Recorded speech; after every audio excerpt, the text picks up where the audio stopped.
New Brunswick Premier Blaine Higgs says that he will be banning in-school presentations from one particular sex education group from Quebec. He says the group misrepresented the content it would be sharing with students and went beyond the provincial curriculum in the materials used. Brett Ruskin reports. This all began as a result of a post on X, formerly Twitter, from the Premier's personal account. So the Premier of New Brunswick, Blaine Higgs, posted that he is furious with what he saw when someone sent him a picture, kind of a snap of a presentation that was happening at a New Brunswick school. So on this one slide, there were questions, things like, do girls masturbate? Is it going to hurt when I do it for the first time? Questions that might typically come up during a sex ed class or a sex ed workshop. There would be questions like this, perhaps. However, the presentation was being done by a group called a charity called HPV Global Action. They were there to talk about sexually transmitted infections. Premier Blaine Higgs says that the topics on this slide being discussed in this presentation went far beyond the scope of what this group was there to present about. The Premier says that they've revoked their opportunity, their future dates to go and present in front of schools to share information about HPV, about sexually transmitted infections, sexual education information generally to students, and that the province is reviewing its policies around third-party presentations like this in New Brunswick schools. Now, at the end of the note from Premier Blaine Higgs, there's a link to the PC Party website where people can answer how concerned they are about this issue, about this topic, and also sign up to volunteer for the party if they so choose. So perhaps some public feedback being collected as to how much New Brunswickers care about this issue. As for the charity, they are kind of left scratching their heads. They say they've been doing presentations like this for years in New Brunswick schools. They've been presenting recently at 4 different New Brunswick schools, that all of the material and content that they present fall within the New Brunswick curriculum, and that specific material is approved in advance by the schools themselves. And so they're left with, again, no longer the opportunity to share the messaging around sexually transmitted infections and the work that they were doing. CBC New Brunswick colleagues have asked the Premier's office for more details about this decision and what it might mean going forward, but we've yet to receive a response from them. Brett Ruskin, CBC News, Halifax. All right, my next guest is the instructor who delivered that presentation to several New Brunswick schools last week. Teresa Norris is the founder and president of HPV Global Action. She joins me tonight from Montreal. Teresa, thank you for taking the time. Oh, thanks for having me. What's your reaction to Premier Higgs' decision to stop showing your presentation in New Brunswick schools? I think my overwhelming message to everybody since this has happened is how shocked and surprised I am that this is happening, and how disappointed I am that we are, taking these important topics and we are delivering them in a respectful way, and that I'm not being inappropriate at all. In fact, I'm taking away the shame around issues so that teens feel comfortable to ask their questions anonymously and receive age-appropriate, evidence-based answers that aim to make healthy choices. The Premier says, and put out a lengthy statement today, he said, to say I'm furious would be a gross understatement. This presentation was not part of the New Brunswick curriculum, and the content was not flagged to parents in advance. Some might look at that slide that was tweeted by the Premier and think that the content does go beyond the scope of the curriculum. How would you respond to people like that?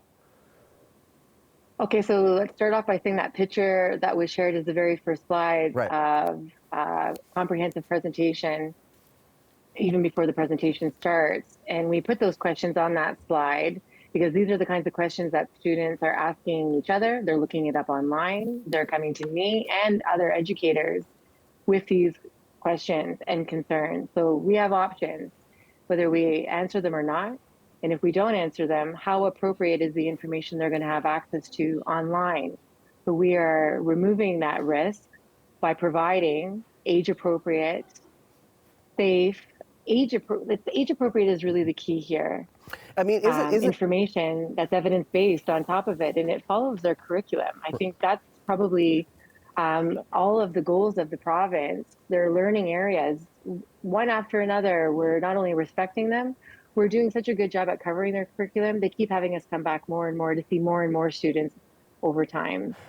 Do you think, though, as a parent, some parents might be surprised to see, that slide where, there's a question, is it good or bad to do anal? Don't you think parents should have been flagged that language, that kind of slide would be in a presentation like this? What might be, so first, I'm a parent myself, and I am also very concerned where my teens sought out their information growing up, and where they're getting their information is sometimes turning into a problem. And whether we like it or not, this is something that's preoccupying our teens, and they are looking for answers to these questions. And I think that what's most important is that we're providing age-appropriate, evidence-based answers when they are asking those questions.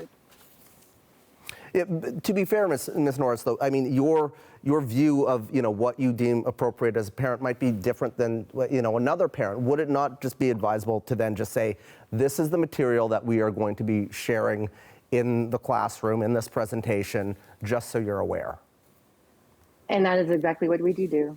We are vetted. A full scope of all of the topics that we're going to be covering are included. And these are also, I'll underline that these are established learning areas in the New Brunswick curriculum for grade 9s and above. And they describe developing knowledge and skills to make informed decisions about being sexually active. This is not a decision that our organization brought into this province. We were responding to and addressing very well and accurately all of the exact learning objectives and areas that the province is already doing. And this shared responsibility, we're supporting the teachers that are in the middle of teaching this curriculum. So if there's a bigger issue that parents are having, that's when I definitely implore them to take up with the Ministry of Education. But for now, I was being very respectful in the way that we handled the information that we shared with the students under the Ministry of Education. Blaine Higgs said that his office was told by the Department of Education and officials in that department that this was supposed to be a presentation on HPV. What do you tell schools in advance about the presentation? Let's start by calling it Healthy Relationships 101 is the name of the presentation. And it definitely starts off with HPV being where the story starts, because it's such an important, big problem with 80% of the population getting one form or another of this virus in their lifetime, and that this is such an astronomical issue. It is the segue to an even bigger discussion about relationships, boundaries, consent, readiness, not being ready. So it opens up the discussion, but in no time frame was anybody disillusioned that the only thing that we were going to be talking about is HPV. Yeah. It's covering the A to Z on relationships and sexuality under the title of the Healthy Relationships 101 presentation. I am short on time here, but I do want to ask you one last question. What is your message to the Premier and the government tonight, and also to parents that might have been a little taken aback by all of this? I hope that we're reassuring parents that we are on their side and that we have the same preoccupation, that our kids and our teens have age-appropriate, evidence-based information, and that they can count on the schools that, in partnership with their values and their morals, that we can collectively together be working towards ensuring that our kids have access to this important information that they are seeking information and answers to. Look at the rates in Canada right now about what's happening with sexually transmitted infections, unwanted pregnancies. There's a clear need for this information across schools, and I think that we should be reassured that groups like ours are going into schools providing this information to students. Teresa, good of you to come on tonight. Appreciate the conversation and the chat. Thank you so much for having me. That is Teresa Norris, the founder and president of HPV Global Action, the group which Premier Higgs says will not be allowed to give sexual health presentations in New Brunswick schools going forward.